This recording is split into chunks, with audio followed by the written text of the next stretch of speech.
go. It's a beautiful sunny day out there, and this is chapter 2 of the Curatage Ghost. It was the next day, when the grandparents were making supper, that the 4 children managed to discuss the events of the previous night. Luka thought it was exciting that there was a ghost. Yaya, who was the youngest, said she didn't believe in ghosts like Amelie, but Amelie herself was a bit subdued. Old certainties somewhat shaken. Esme was convinced. There is a ghost, and it lives in the cellar. We heard him, then we saw him. No doubt about it, and that's that. Do ghosts live? Wondered Luka. Bunkum, said Yaya, probably trying to protect herself from unsettling thoughts. I think we should be scientific about it, said Amelie, with a sort of quiet authority. The other children turned to her. We should do a proper watch in the cellar, take turns, sit down there and have our phones so we can record anything that happens, and then we'll have proof of, well, either something or nothing. Luka thought this was a great idea. I want to be first. Let's start tonight when the oldies have gone to bed. They go to bed early anyway. I will do the first hour. The girls were all somewhat relieved that there was a volunteer to go first. Do we sit in the dark? Asked Esme.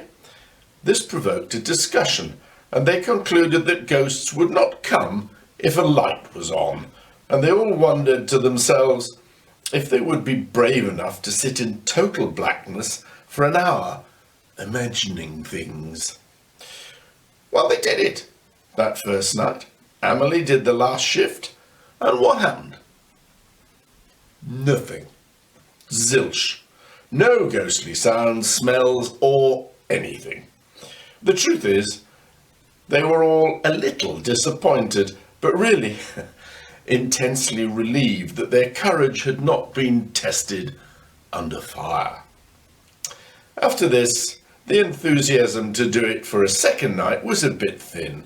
Only Luka was keen. The girls seemed to feel that if he was eager, he could get on with it. So he did. He thought he was extremely brave, sitting on the revolving chair, holding his switched-off torch. That is, till the noises started. Sort of scratchy at first, then sort of, bumping in the ground under Luka's chair. He tried not to be frightened, but of course he was. He jumped off the chair and ran up the stone stairs, but the cellar door was shut. He pushed hard. It wouldn't open. He tried and failed not to scream. He was sure someone, or worse, something, was coming out of the old tunnel. This was the tunnel Grandfather was very proud of. He would show off the broken handle to anyone that was interested, and to plenty of those who weren't. Grandad had always wanted to open it up and find out where it went, but Grandma Judy wouldn't let him. None of this helped Luka at this moment. He was banging as hard as he could on the old door and yelling as loud as his young lungs would let him. He didn't dare turn round or even turn on the torch in case he saw something too horrible to even contemplate. Suddenly, the door opened. Luka fell out, and a dark figure in a sort of monk's outfit loomed over him. Luka yelled even more. Ah! What on earth's the matter? Oh, I don't know what to do, said the monk, who Luka could now see was just Grandad in his old hooded dressing gown. Grandad might be old, but he was big. Luka felt a bit safer. Cellar things might think twice before taking on Grandad. Too big to eat and too heavy to lift. In the cellar, ghost coming up. Honest, I heard it, Grandad, I heard it. Grandad was confused, but had a very long time ago, been young, and had always had a soft spot for ghosts, tunnels, etc. He'd sort of got the drift of the kids' ghost watching, having been primed by hearing the girls whispering something about it earlier in the evening. There was a bad smell. Frightened boy was Grandad's initial diagnosis.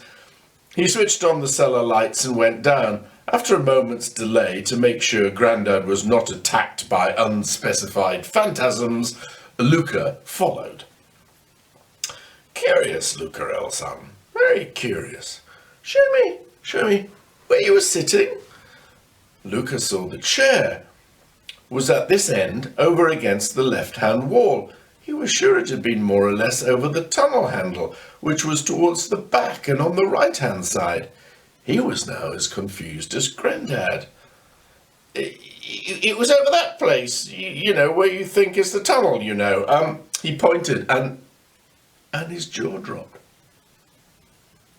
There was a round piece of floor that was at an angle and raised about a foot. The tunnel lid, and it was open.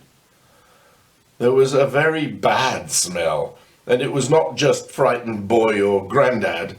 It was a damp, rotting, earthy odour, air from a tunnel that has not been opened for a very long time. Luka, get out, said Grandad suddenly. This is bad air, could poison us. And he turned and pushed him quickly up the stairs and shut the door behind them. There, waiting for them, were the three girls and Grandma Judy. What in heaven's name is going on? Demanded Grandma. Amelie answered, Luka's been ghost hunting. He's been keeping watch in the cellar, and something has happened. She tailed off. I have, and the ghost came. It did, announced Luka in a slightly more trembly voice than he would have liked. Grandma looked steadily at Grandfather, already marked down as the main suspect and obvious culprit. Grandad cleared his throat and decided to try and explain. Frankly, it's rather odd. Poor Luka here just seems to have been unlucky enough to be in the wrong place at the wrong time. After all the rain we've had, I think it's seeped into that old tunnel underneath, perhaps set off some sort of fermentation. And anyway, produced some gas, and this has blown the lid off it. I mean, the tunnel's open, and there's a very bad smell coming out of it.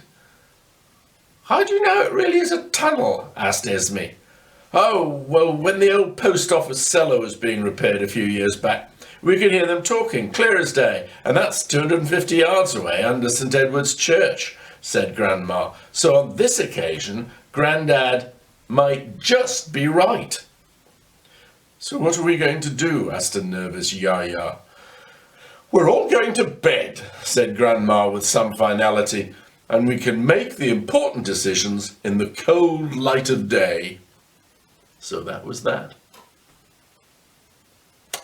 End of chapter 2.